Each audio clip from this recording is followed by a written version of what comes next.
Hello friends, welcome to Indian flavours. இன்றைக்கி நம்ம ரொம்பவே சுவையான மரவள்ளிக்கிழங்கு மசியல் எப்படி பண்ணுறதுன்னு பார்க்கலாம். இது நாகர்கோயிலில் ரொம்பவே ஃபேமஸான ரெசிபி. எல்லார் வீட்லேயுமே சாதாரணமாகவே பண்ணுவாங்க. ஸோ மீன் குழம்போட இந்த மரவள்ளிக்கிழங்கு மசியலை சாப்பிட்டிங்கன்னா ரொம்ப டேஸ்ட்டாக இருக்கும். அதோட டேஸ்ட்டே அட்டகாசமாக இருக்கும். செஞ்சு பாருங்கள், உங்களுக்கும் பிடிக்கும். இப்போ நம்ம வீடியோக்குள்ளே போகிறதுக்கு முன்னாடி என்னோட சேனலை நீங்கள் இதோட சப்ஸ்கிரைப் பண்ணலைன்னா மறக்காமல் சப்ஸ்கிரைப் பண்ணிக்கோங்க. இப்போ வாங்க வீடியோக்குள்ளே போகலாம். கிழங்கு மசியல் பண்ணுறதுக்கு நான் இன்றைக்கி 1/2 கிலோ அளவு மரவள்ளிக்கிழங்கை தோல் சீவிட்டு இந்த மாதிரி சின்ன சின்ன பீஸாக கட் பண்ணி எடுத்து வச்சுருக்கிறேன். இனி இதை நம்ம வேக வச்சுக்கலாம். அதுக்கு ஒரு பாத்திரத்தில் நம்ம கட் பண்ணி வச்சுருந்த மரவள்ளிக்கிழங்கு எல்லாம் சேர்த்து தேவையான அளவு தண்ணி சேர்த்துக்கலாம். இந்த கிழங்கு மூழ்கிற அளவு சேர்த்திங்கன்னா கரெக்டாக இருக்கும். இனி இதுக்கு கூடவே தேவையான அளவு உப்பும் ஆட் பண்ணிக்கலாம். ஆட் பண்ணிட்டு இதை நல்லா கொதிக்க விட்டுடலாம். பாருங்கள், இது நல்லா கொதிச்சதுக்கு அப்புறமா ஒரு லிட்டு போட்டு நல்லா க்ளோஸ் பண்ணி வேக விட்டுடுங்க. கொஞ்சம் நேரத்துக்கு அப்புறம் பார்த்தீங்கன்னா கிழங்கு வெந்துருச்சா அப்படின்னு நம்ம செக் பண்ணலாம். இப்போ உங்களுக்கு பார்த்தாலே தெரியும் கிழங்கு நல்லா வெந்துருச்சு. ஒரு ஃபோர்க் வச்சு குத்தி பார்த்தீங்கன்னா தெரியும். யூஸ் பண்ணுற கிழங்கை பொறுத்து கிழங்கு வேகிற நேரம் வேரி ஆகும். அதனால் இடையிடையே செக் பண்ணிக்கோங்க. இதை இனி வடிகட்டி எடுத்து வச்சுக்கோங்க. இனி நம்ம மசாலா ரெடி பண்ணுறதுக்கு ஒரு மிக்சர் ஜாரில் 1/2 கப் அளவு துருவின தேங்காய் சேர்த்துடலாம். இதுக்கு கூடவே ஒரு பெரிய பல் பூண்டு சேர்த்துக்கலாம். அடுத்து ஒரு சின்ன பீஸ் புளி, 1/2 டீஸ்பூன் ஜீரகம், 1/2 டீஸ்பூன் டர்மரிக் பவுடர், 1/2 டீஸ்பூன் அளவு பெப்பர் பவுடர், 1/2 டீஸ்பூன் அளவு மிளகாய்த்தூள். காரத்துக்கு ஏற்ப இந்த மிளகாய்த்தூள் அப்புறம் பெப்பர் பவுடர் எல்லாத்தையுமே நீங்கள் பார்த்து சேர்த்துக்கோங்க. அடுத்தது ஒரு கொத்து கருவேப்பிலை நல்லா வாசனையாக இருக்கும் நம்ம சேர்க்குறதுனால.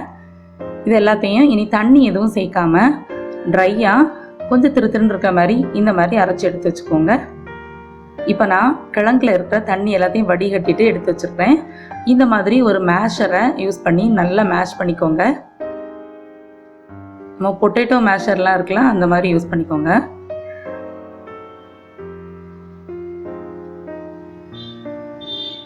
இந்த அளவுக்கு நல்லா மசிச்சு எடுத்துக்கணும். இனி இதில் நம்ம அரைச்சி வச்சுருந்த மசாலாவை சேர்த்துடலாம். சேர்த்துட்டு ஒரு வாட்டி நல்லா கலந்து விட்டுக்கோங்க. கலந்துட்டு தேவையான அளவு தண்ணி சேர்த்து நம்ம இதை நல்லா மிக்ஸ் பண்ணிக்கணும். இந்த கிழங்கு கொஞ்சம் தண்ணி அதிகமாக எடுத்துக்கும். அதனால் தண்ணி ஆட் பண்ணிட்டு நல்லா மிக்ஸ் பண்ணிக்கோங்க.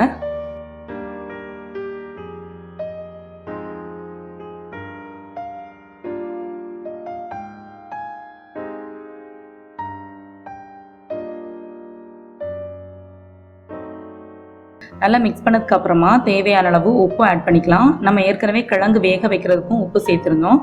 அதனால இப்போ உப்பு பார்த்து சேர்த்துக்கோங்க. சேர்த்துட்டு இதை நல்லா மிக்ஸ் பண்ணிக்கலாம்.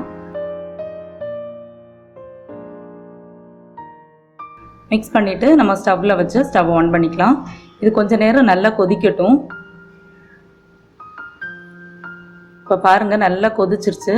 இடையிடையே நல்லா கிளறி விட்டுக்கோங்க. அப்போ தான் அந்த மசாலாவோட பச்சை வாசனை எல்லாமே போகும்.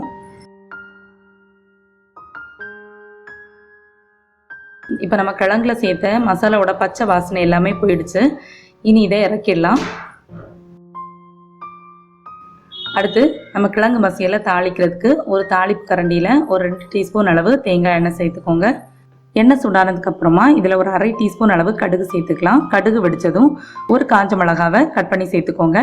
அடுத்தது கொஞ்சம் கருவேப்பிலை ஆட் பண்ணிக்கலாம். இப்போ எல்லாம் பொரிஞ்சதும் ஸ்டவ் ஆஃப் பண்ணிவிட்டு இதை நம்ம கிழங்கு மசியலில் கொட்டிடலாம். கொட்டிட்டு ஒரு வாட்டி நல்லா கலந்து விட்டுக்கோங்க. நல்ல வாசனையாக சூப்பராக நம்மளோட கிழங்கு மசியல் ரெடி. அவ்வளோதான், நம்மளோட கிழங்கு மசியல் சூப்பராக ரெடி ஆயிடுச்சு. இதை நீங்கள் மீன் குழம்போட சுட சுட சாப்பிட்டீங்கன்னா சூப்பராக இருக்கும். கண்டிப்பாக அதுக்கப்புறம் அடிக்கடி பண்ணுவீங்க. இந்த சூப்பரான ரெசிபியை நீங்களும் செஞ்சு பாருங்கள். செஞ்சு பார்த்துட்டு எப்படி இருந்துச்சுன்னு கமெண்ட் சொல்லுங்கள். இன்னொரு நல்ல வீடியோவில் உங்கள் எல்லாரையும் மீட் பண்ணுறேன். தேங்க்ஸ் ஃபார் வாட்சிங் ஃப்ரெண்ட்ஸ். பாய்.